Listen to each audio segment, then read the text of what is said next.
My true story, from Louisiana Debt. They called me dead weight at the family dinner table. I just sipped my tea, then sold the table, the chairs, and the house that held them.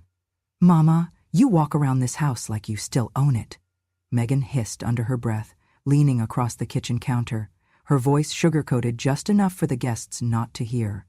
Do you have any idea how many months of mortgage payments we've had to float because of you? I didn't answer. I just held my cup of tea, steam rising between us like a line I no longer had the energy to cross. Honestly, she said, her voice dropping to a whisper so cold it cut through the heat of the summer evening, you only keep living because you have nothing better to do than watch us. You think we need you? I took a small sip. It tasted faintly of chamomile and something older, something bitter. In the dining room, laughter rose, clinks of forks against fine china, wine glasses full, chairs polished to gleam beneath the chandelier I had once picked out with my late husband. Tonight, they had invited half the bank staff, some for networking, others to impress, and I was seated at the children's table. Not even that, really. They had dragged in a plastic patio chair and set it beside a sideboard in the far corner of the room. My plate was paper, my cup was plastic. The fork was too flimsy to cut into the dry roast chicken I'd been served. No cloth napkin, just a torn square of paper towel. They said it was easier that way, less to clean up. I watched Megan raise her glass in the center of the main table. She looked radiant in the glow of her ambition, sleeveless silk dress, diamond studs in her ears, and a smile sharp enough to carve through stone. Before we eat dessert, she announced, I just want to thank everyone for joining us tonight. It's been a huge year, and we're preparing for another big transition. She paused for dramatic effect. Soon, this beautiful home will officially be part of our new investment trust. We're planning renovations, a total refresh. Applause, clinks, nods of approval. No one looked at me. I stared down at the cracks in the table they had pushed me beside. It was the old oak buffet I had inherited from my own mother, scratched, sturdy, heavy with stories. I remembered polishing it every Christmas. Now it held their wine glasses. Dessert was served without ceremony. I was handed a slice of cake on a napkin. No plate, no fork. I'll be out on the porch, I said quietly, though no one asked. I walked slowly, letting the screen door click shut behind me. The Louisiana night air was thick with heat, crickets singing in the grass. I stood by the rail, the same spot Tom used to lean on after mowing the lawn. I took another sip of tea. It had cooled. Inside I heard Megan laugh, loud, performative, hollow. Then I heard the sliding glass door open behind me. It was Greg, my son-in-law. He lit a cigarette, even though Megan hated the smell. She's got the paperwork ready, he said, not realizing I could hear him from the porch. Once the title clears, we can list it before September. If her mother dies this year, we'll avoid the capital gains. I didn't move. I just stood there, eyes on the garden I once planted with Emma, my granddaughter. Only the rosemary had survived. She'll sign, Greg continued. She's too far gone to know what she's doing. Megan murmured something I couldn't hear. Then laughter again. They thought I was deaf, or daft, or both. But I remembered every word. I was not always a burden. Once I was Mama. Once Megan held my hand at her father's funeral and said, You'll never be alone. I'll take care of you, always. We stood together under the mossy oak trees that day, his casket lowered into soft Louisiana soil. She wept into my shoulder like she was still my little girl, and I believed her. For a while she kept her word. She moved me into the master bedroom. She painted the walls a soft sage, bought me new curtains, even placed a framed photo of Tom on the nightstand. She made tea for me every evening after work. She let me sit by the kitchen island while she cooked, asking about my day even if she barely listened. Then, things began to change. It started subtly, missed greetings when she came home, fewer shared meals. She began staying later at the bank. I chalked it up to stress. But stress, I've learned, is just the costume people put on when they no longer want to love you out loud. One morning I came back from a doctor's appointment and found my things piled in the hallway. The guest room is more practical, Megan had said, not meeting my eyes. We're turning the master into a home office. Greg needs space to work remotely. The guest room was smaller, colder, the window barely opened, but I said nothing. I folded my sweaters. I made the bed. A few months later, Greg's brother came to visit, just for a weekend. That weekend turned into a month. Then I was moved to the sofa in the living room. "You watch TV anyway," Megan said with a wave of her hand. "It's easier for everyone." The sofa was stiff and sagged in the middle. At night, I curled into myself like a question mark, listening to the murmur of late-night news and the hum of a refrigerator that never quite shut properly. Emma would tiptoe out sometimes to bring me a blanket. She never said a word, just tucked it gently around my knees and kissed my forehead before retreating to her room. But kindness from a child only made the absence of it from her mother louder. Eventually, even the sofa became too visible. "It's awkward," Megan said. "When clients drop by and see an old woman asleep in the middle of the house, it sends the wrong message." She laughed like it was funny. Greg did not laugh. He just carried my things to the laundry room. My new space was between the washer and the dryer. There was a twin mattress on the floor, a bare bulb overhead, and the smell of detergent in the walls. I did not cry. I did not ask for more. I just listened. I listened as Megan changed the locks to the drawer where Tom's documents were kept. I listened as Greg muttered about consolidating assets and liquidating equity. And one day, I noticed the key to the safe was gone. "It's safer this way," Megan said when I asked. "You get confused sometimes." I did not argue. I let her think I was confused. I let her think I was fading. They underestimated how clearly a woman remembers the shape of betrayal. The final blow came on a Tuesday. I had asked to see the savings book, not to withdraw anything, just to see it. Megan scoffed. "Mama," she said, her tone dripping with condescension, "you do not understand how property value works. You grew up thinking houses were homes, but they're assets now, tools." I stared at her. She smiled. "This house, this land, it has potential. You're taking up equity." I opened my mouth. She cut me off. "Honestly, you should be thankful we're letting you stay here rent-free." Rent-free in the house my husband built, in the home where I raised her, in the place where I had once walked barefoot to hang her baby clothes in the sun. That night I sat alone on the laundry room mattress. I opened the bottom drawer of my old suitcase and pulled out the envelope I had hidden for years. It held the original deed, and something better. Tom's handwritten note taped to the back of a page, dated 20 years ago. "If they ever try to force your hand," he wrote, "show them this. You were never meant to be anyone's burden." I read it 3 times, then I folded it carefully and began to plan. The day I realized my house was no longer mine in their eyes began with the sound of a paper shredder.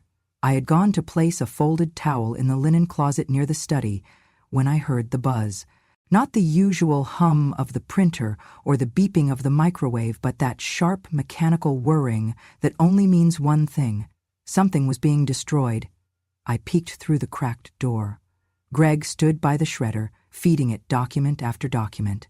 Megan sat at her desk, flipping through a thick manila folder. She looked up and said, "Save the originals. We only need 1 notarized copy for the title transfer." But Sherman, the title document read, "Title transfer." The phrase hit me like a slap. Later that night, after they left for a dinner party, I returned to that study. They had locked the drawer, but not well. I'd been a mother, a housekeeper, a widow, and before all of that, a curious child who knew how to slide hairpins into keyholes. Inside I found it. A contract labeled durable power of attorney, full financial control. My name was on it, so was Megan's. The last page had a signature line left blank, waiting for me. I stared at the document, the language printed in cold legal ink, authority to act on behalf of property owner in all matters of real estate, banking, and asset liquidation. My hands trembled, but not from age, from rage. I made a copy using their own printer. I folded the copy into my knitting bag right between the needles and the old crochet scarf I never finished. The next morning, I called someone I hadn't spoken to in over a decade, David Klein, a bankruptcy attorney, and once upon a time, my friend's ex-husband. When his business went under in the early 2000s, I had helped him get through it, loaned him a small sum, baked bread for his daughter while he pieced his life back together. He never forgot that. "Mrs. Miller," he said, surprised. "Are you okay?" "No," I answered plainly. "But I think I know how to fix it." We met in secret at a diner across town, the kind with sticky menus and weak coffee. I handed him the copy of the contract, and I watched his eyes narrow as he read. "Have you signed anything?" he asked. "No, and I will not." "Then you still have power," he said. "And if what you're telling me is true, we have more than power, we have leverage." He asked if I still had Tom's original will. I told him yes, but I had not read it in years. That night I pulled it from my suitcase. It was sealed in the same envelope Tom had placed it in before he died, along with the deed to the house, dated and notarized in both our names. But what I had forgotten, what I had never truly understood until that moment, was the second page, typed in smaller print, a clause added by Tom at the last minute. It read, "In the event that the surviving spouse is compelled or coerced to vacate or transfer ownership of the primary residence during her lifetime, said transfer shall be considered null and void. All rights shall revert to a third-party charitable trust designated by the surviving spouse." I sat back in my chair. Tom had seen it coming. Not this exact betrayal, perhaps, but something like it. A warning that love can rot, that entitlement grows best in silence. I photocopied the will and sent a copy to David. He called me the next day. "This clause," he said, "is your shield, and if they push this any further, it will become their sword." I didn't cry, I didn't laugh. I just sat alone in the laundry room that night and whispered to myself, "You were never meant to be anyone's burden." And now, thanks to Tom, I had proof. The night it all changed, the house sparkled. Candles lined the hallway. Wine glasses gleamed beneath soft chandeliers. The table was set with gold-rimmed plates and embroidered napkins folded into swans. I heard laughter I did not recognize. Bank laughter, business laughter, hollow, loud. Megan was hosting her quarterly team dinner. A networking event, she called it.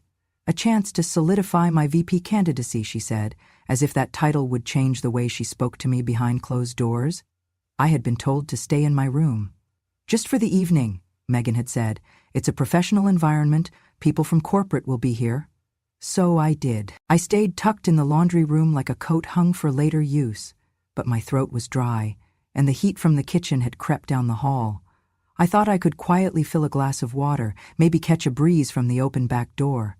I stepped softly into the kitchen, and everything stopped. Megan stood near the island pouring wine into crystal. The moment she saw me, my house dress, my orthopedic slippers, the glass in my hand, her eyes burned. "Mama," she hissed through a smile, walking toward me. "What are you doing?" "I was just getting water," I said gently. She reached past me, grabbed the glass, and dropped it into the sink. The noise startled the nearest guests, who turned slightly, unsure if they should be watching. "Mama," she said again, louder now, "I asked you to stay in your room." I nodded.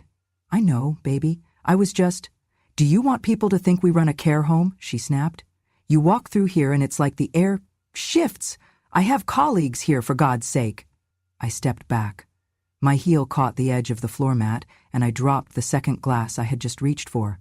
It shattered, the sound sharp and final. Gasps. Megan turned to the guests, forced a laugh. "Sorry, Mama's had a long day." Then she turned back to me, her voice low and vicious.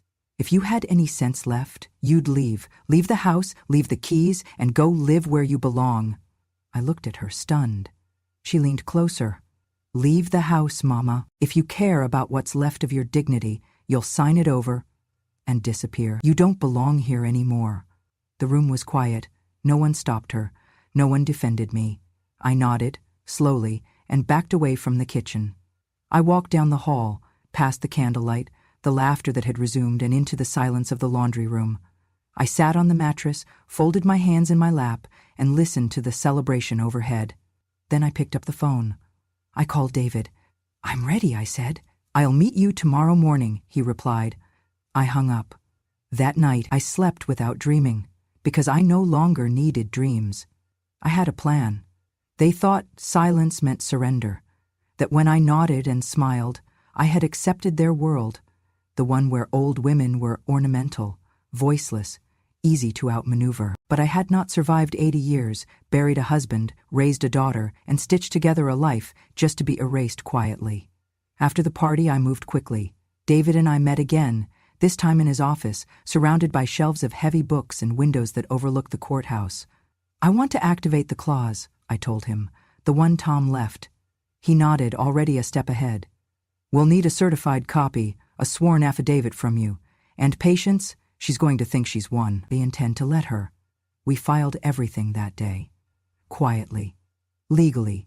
The clause Tom had added, the one designed to protect me from exactly this moment, was now officially in effect.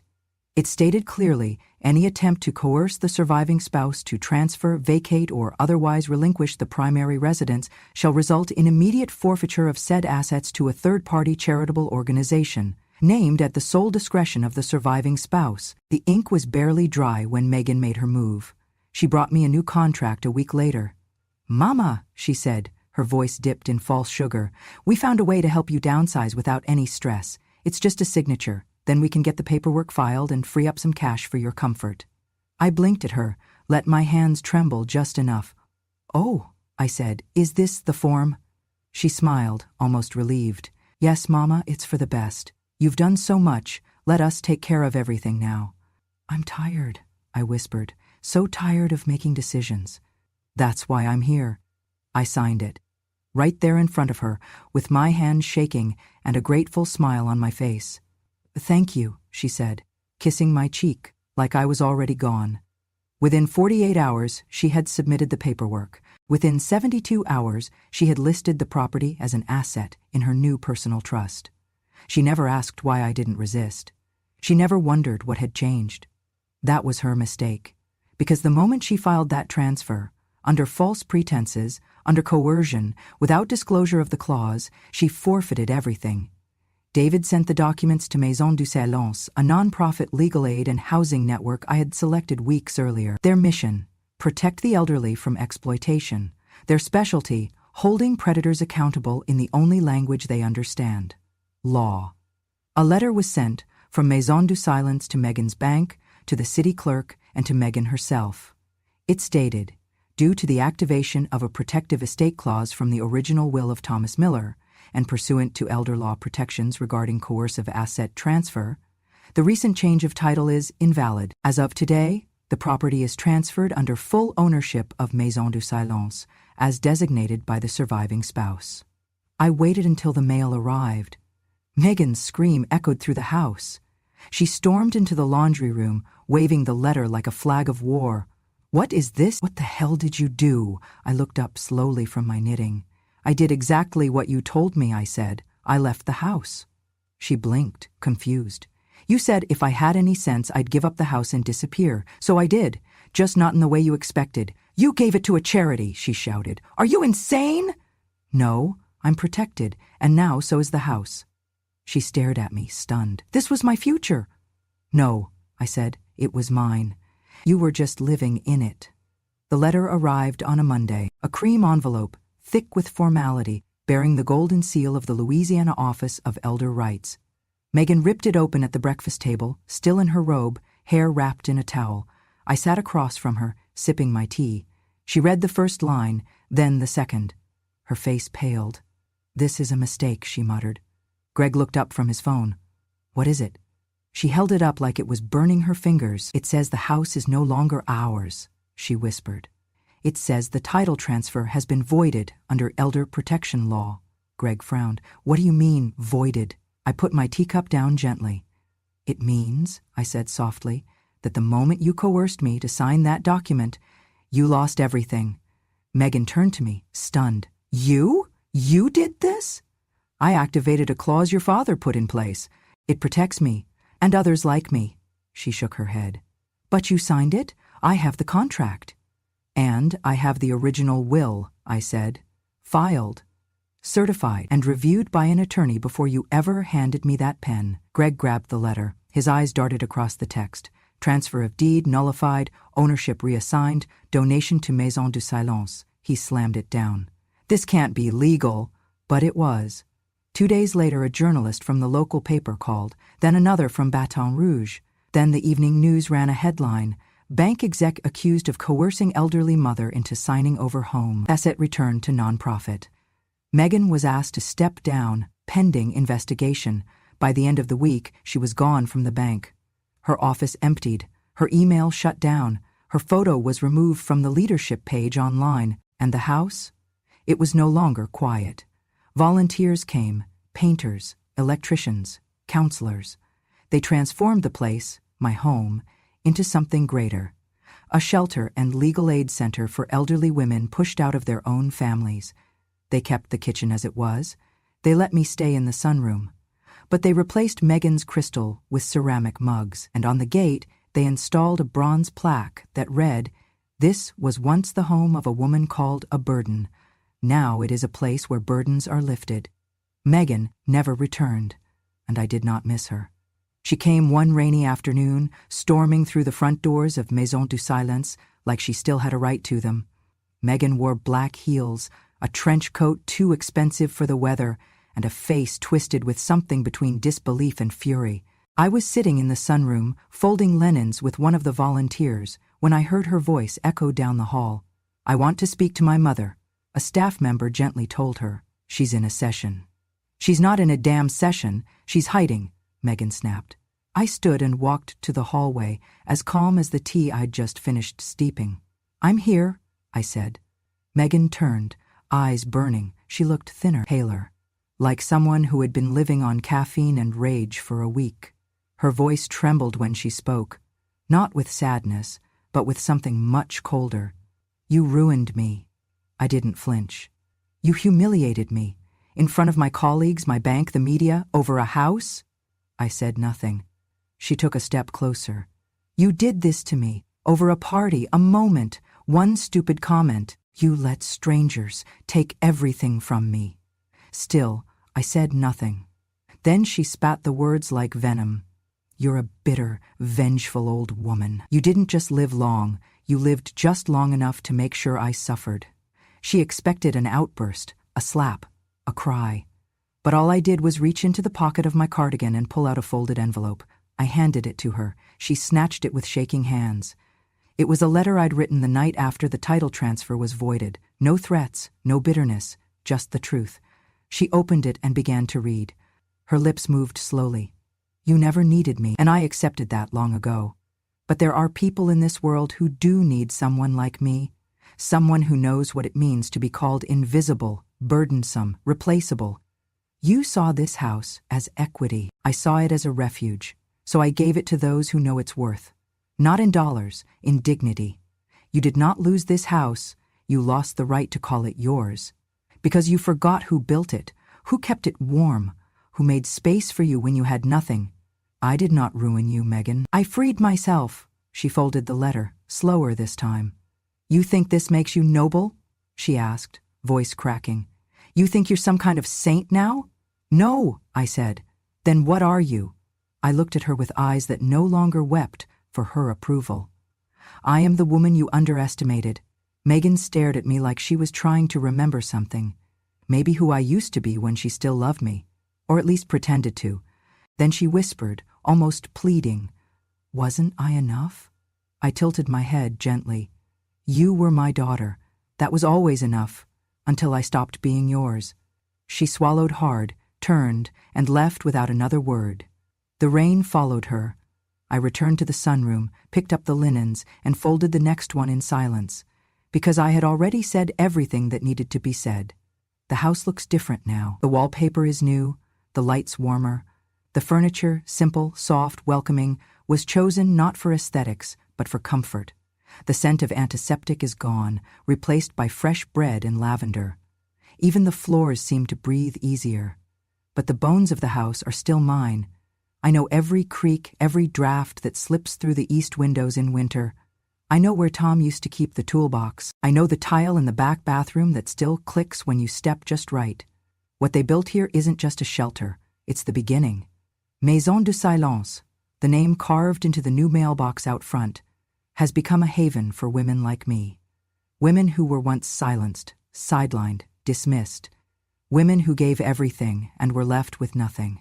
Now they have rooms with clean linens, warm meals, and people who listen when they speak. And on the black wrought iron gate that wraps around the garden, mounted proudly in polished brass, is a plaque that reads, This was once the home of a woman called a burden. Now it is a place where those like her begin again. Sometimes I stand behind the curtains of my little room on the top floor, what used to be the attic, now repainted and full of sun. From here, I can see the garden where the roses are coming back. I can hear the laughter of women rediscovering joy. Emma visits when she can. She's older now, wiser. Her hugs are tighter.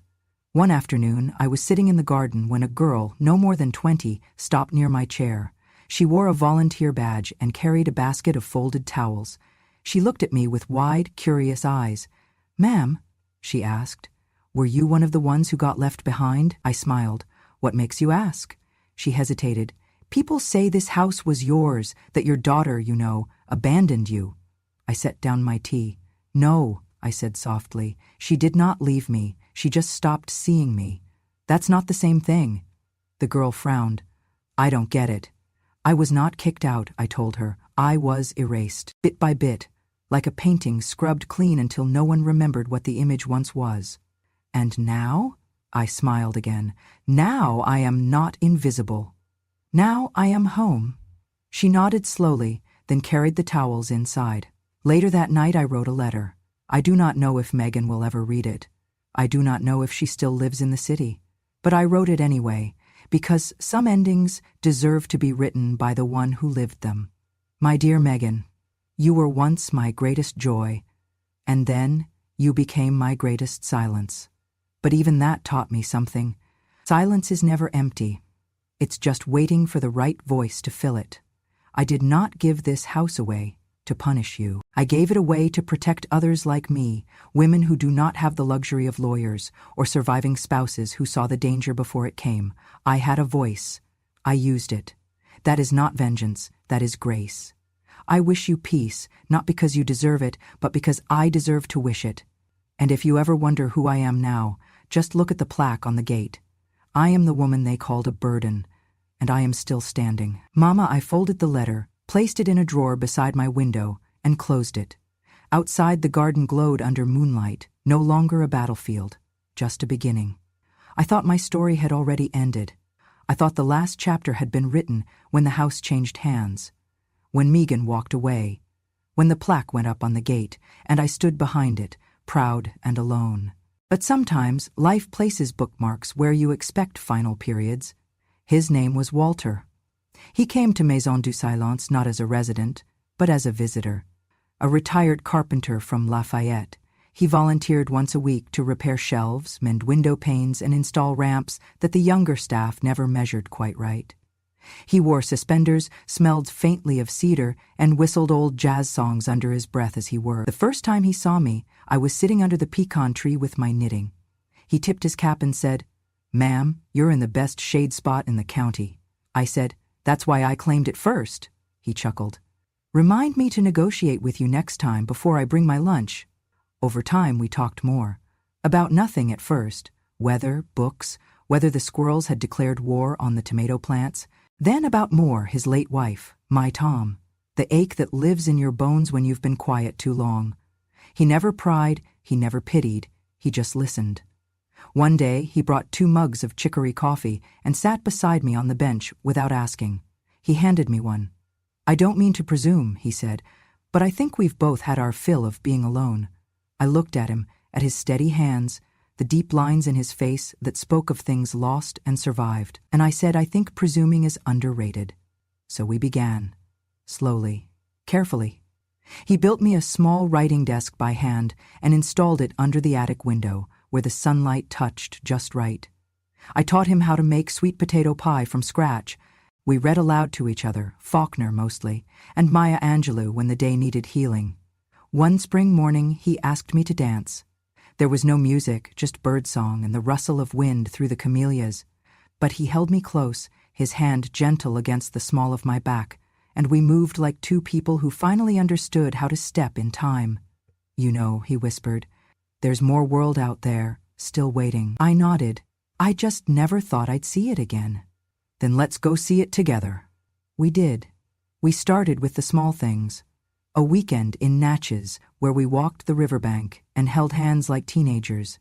Then Charleston, where he bought me a scarf that matched my eyes, and I told him he was being ridiculous, and secretly never took it off. By the end of that year, we had a map with pins in 12 states. We rode trains, slow and scenic. We stayed in bed and breakfasts run by widows, with stories even longer than mine. We drank coffee in Texas diners and tea in Vermont inns. We sent postcards back to Maison du Silence, addressed not to staff, but to the women who once believed their lives had shrunk too small to move. We told them, "You're not done." We told them, "There's joy left." We told them, "It's never too late to be seen." Eventually, we stood together at the edge of the Grand Canyon. The wind was cold, the sky huge. Walter reached for my hand. "We could stop here," he said, "or we could keep going." I squeezed his fingers. "We keep going. We always keep going." Back at Maison du Silence, our room still waits for us. The attic window still glows in the morning, but these days we live mostly in motion, two souls who refuse to fade, two hearts that learned that silence can remember pain, but also it can choose joy. And joy, once chosen, doesn't ask your age. It simply opens the door. We never expected to settle anywhere again.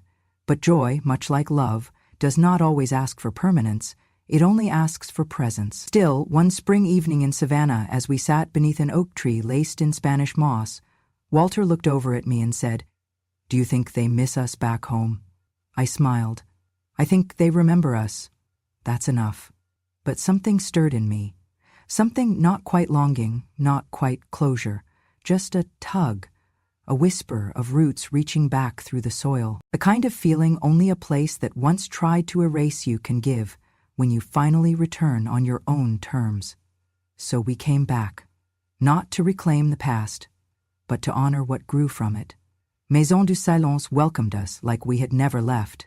Women hugged us in the hallways, slipped notes into our coat pockets, whispered, "You gave me courage." Walter rebuilt the front steps. I started a writing circle on Tuesdays. We called it The Second Voice. We wrote letters we never sent. Letters to mothers, to daughters, to younger selves. One woman, soft-spoken and nearly 90, wrote, "They said I was too forgetful to be useful, but I remember every name of the children I raised. That's not memory loss. That's love prioritizing." Another, barely 60, wrote, "I was married 35 years, and still no one ever heard me sing. Now I hum every morning when I make coffee." Sometimes we read them aloud, sometimes we just folded them into envelopes and left them in the old cedar box we kept on the fireplace mantel. The box was engraved with one phrase: "Truth is not volume, it's endurance." One autumn day I sat in the garden, watching two new residents plant lavender near the gate. A young social worker, fresh out of college, full of eager kindness, sat beside me and asked, "What do you hope this place becomes in 10 years?" I looked out over the yard. "At peace," I said. "Not busy, not bigger. No, just at peace. A place where no woman's silence is mistaken for surrender ever again." She nodded, and for a long while we just watched the leaves turn. Walter brought out 2 cups of tea, one for each of us. He kissed the top of my head. I leaned into him. Our lives are not grand now, not loud, but they are full. We still dance in the kitchen. We still trace maps on the back of postcards. We still sit in the sun and speak without needing to explain why we are smiling, because we are seen, and because the door that once closed on me now stays open for others.